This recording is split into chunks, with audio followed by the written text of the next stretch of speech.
Hello guys, हमारे इस channel को सब्सक्राइब कर लीजिए क्योंकि यहाँ पर वो सारे सत्य आपको देखने को मिलेंगे जो आपको जीवन में बहुत कुछ सोचने पे मजबूर कर देगा।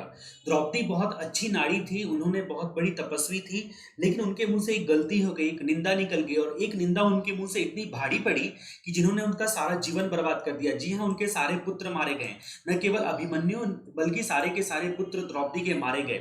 अब जो द्रौपदी की कथा आती है उसमें ये बात आती है कि उसने दुर्योधन को कहा था अंधे का बेटा अंधा, और ये बात दुर्योधन को बुरी लगी थी। हर किसी के अंदर में आज दुर्योधन बैठा हुआ है, किसी को किसी की बात बुरी लग जाती है और चुप जाती है और उसका पर वो रिएक्शन दिखाता है। इसका मतलब यहाँ पर क्या होता है कि आपका स्टेटमेंट बहुत ही मैटर करता है आपके जीवन में कि कौन से शब्द आप बोलते हो, क्या आप बोलते हो।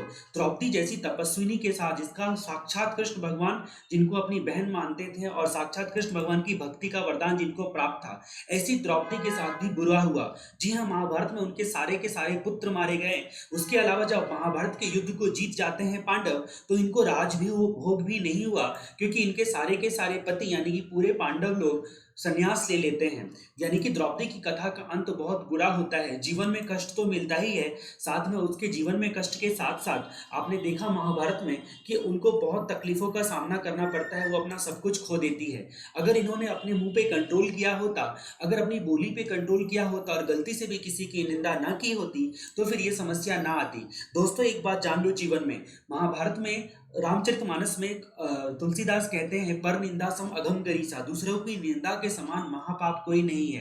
कबीर जी कहते हैं, कबीरा निंदक ना मिले पापी मिले हजार, एक निंदक के सर पे 100 पापी के भार। यानी कि वो बोलते हैं कि पापी कितने भी मेरे को मिल जाए टेंशन नहीं है, लेकिन निंदा करने वाले लोग नहीं आसपास होने चाहिए। इसका मतलब दोस्तों, कभी भी किसी के पीठ पीछे उसकी बुराई नहीं करनी चाहिए। अगर किसी की से आपको क्रोध है, कोई आपत्ति है, तो आप डायरेक्टली उनसे बात करके बोल सकते हो, अपनी बात उनके सामने में रख सकते हो, लेकिन कभी भी किसी की निंदा नहीं करनी चाहिए, नहीं तो द्रौपदी की तरह ही बुरा हाल होता है।